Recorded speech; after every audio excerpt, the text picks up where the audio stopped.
You know, you live in California, you're used to aftershocks. Do the Lakers have another shaker in the works today? What do the Clippers do maneuvering for a point guard after what the Lakers accomplished last night?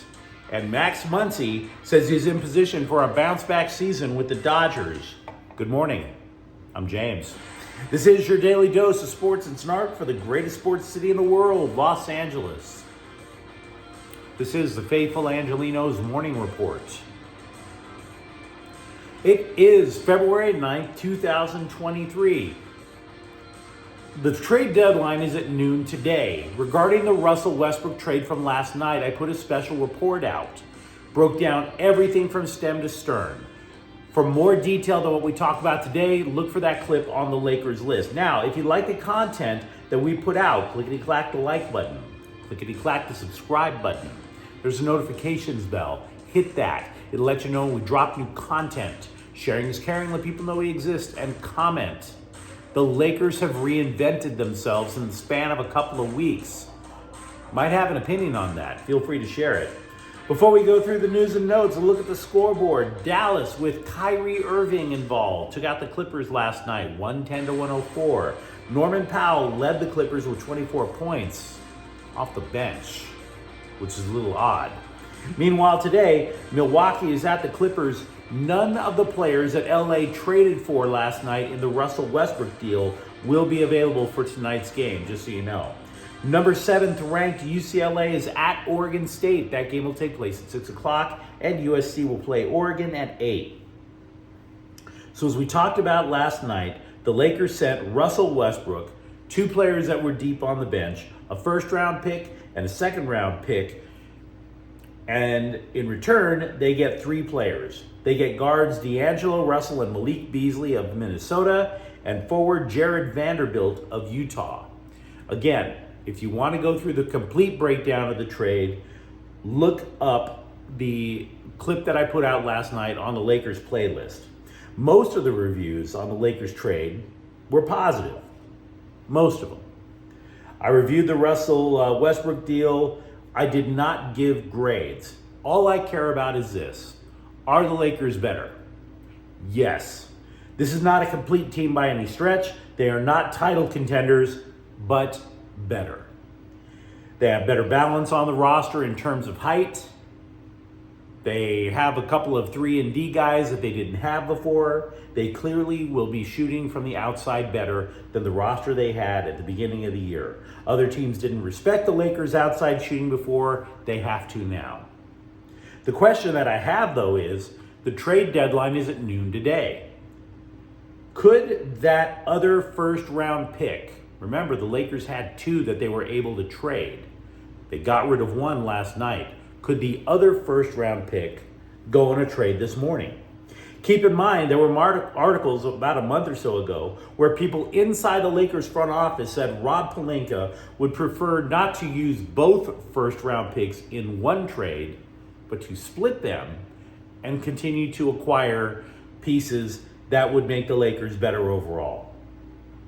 And yes, I have read the stories about Bogdan Bogdanovic. From what I understand, there are 3 teams, including the Lakers, who are in pursuit of the Pistons forward. To make things work, a 3rd team would likely have to get involved, just like the Russell Westbrook trade last night was a 3-team deal. Let's also delve into last night's trade from another perspective, one I forgot to include last night because I'm not a good numbers guy. Beyond this season, Vanderbilt's contract is extremely affordable at $4 million. Beasley has a $16 million option for next year, but the Lakers hold that option, so if they like what they see, they can keep him.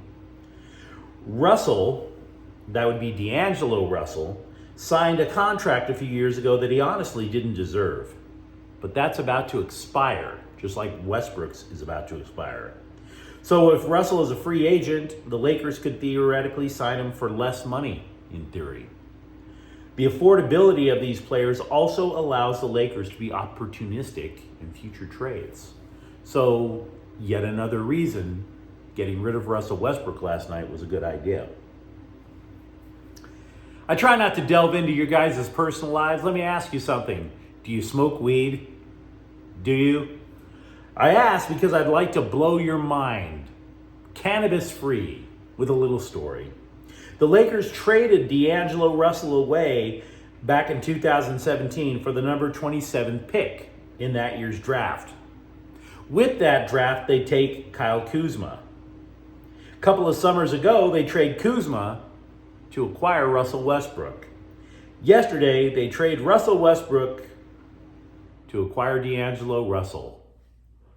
And exhale. I didn't watch the post-game show after LeBron James set the record the other night, by the way. What I missed was actually kind of heartwarming on TNT. Kareem Abdul-Jabbar hashed out an apparent miscommunication with Lakers great and current TNT analyst Shaquille O'Neal. Shaq had said in an autobiography that he never felt like he ever got any support from Kareem. So, quote from Kareem, "I want to tell Shaq, I asked you specifically this evening because you felt that I was ashamed of you or ignoring you. That would never be the case. And you showed what you were all about the way you crushed all the centers in the league." Unquote.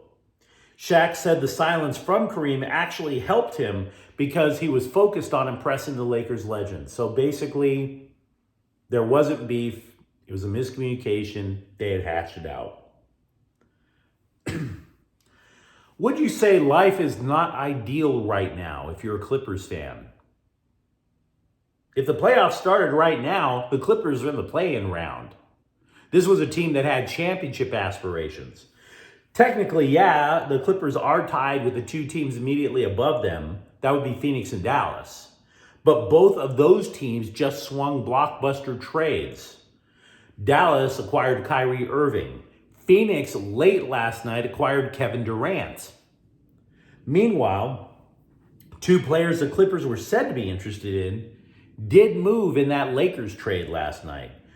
DAngelo Russell not coming to the Clippers, going to the Lakers. Mike Conley not coming to the Clippers, instead going from Utah to Minnesota. Yahoo Sports reports that Utah is likely to buy out Russell Westbrook's contract. That would make him a free agent. And then I start reading about how there might be mutual interest with the Clippers. And that blows me away because he's literally the opposite of everything that the Clippers are about. Wouldn't you say? I mean, sure, he played with Paul George over in Oklahoma City. So there's some some friendship that could be built on there. But if you play for the Clippers, you're supposed to shoot well. You're supposed to defend. Russell Westbrook does neither of those things. And by the way, most of the Clippers players have pretty chill personalities. Westbrook doesn't. Westbrook stirs things up. Now, the Clippers do need one thing that Westbrook does. Westbrook does get to the rim. To recap what we've mentioned in prior clips, because of course the Clippers could also make a trade before the deadline as well, the Clippers would prefer to find a traditional point guard because they're not satisfied with what they've seen from John Wall. Also, multiple articles are saying that Wall is likely to be bought out of his contract, even if the Clippers do not make such a deal. In more pleasant news for the Clippers, Coach Tyronn Lue will help coach Team USA in the World Cup this summer and in the Olympics next year. He replaces Monty Williams of Phoenix on Steve Kerr's staff. It is an interesting assignment in that the Americans are going to be using G League players to qualify and then flood the roster with ringers from the NBA for the actual tournaments.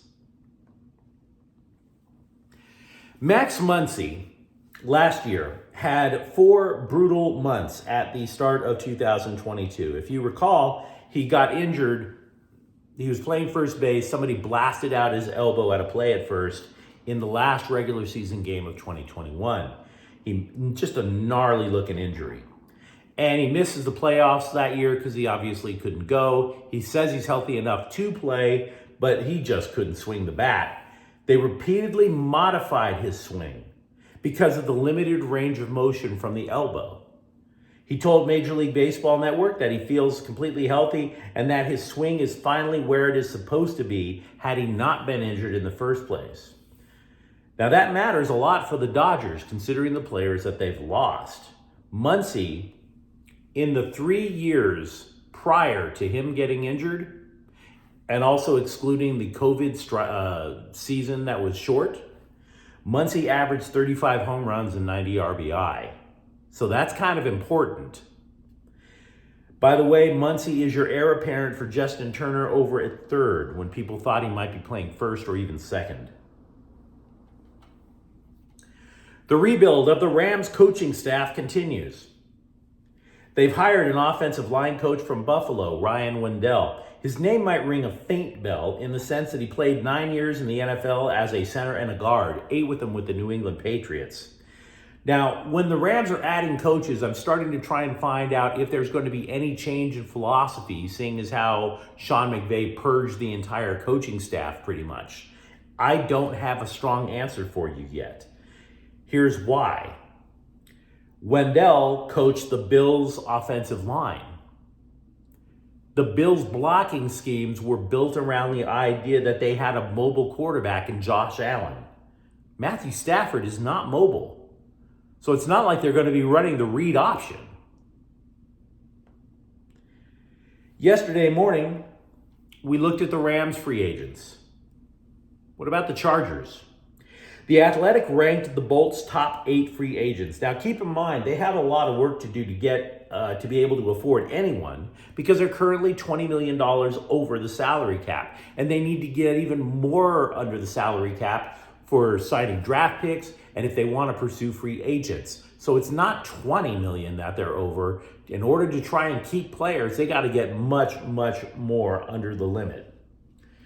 If you follow the Bolts closely, you can probably guess who the top 8 free agents are, and you'd probably be right, at least with number 1.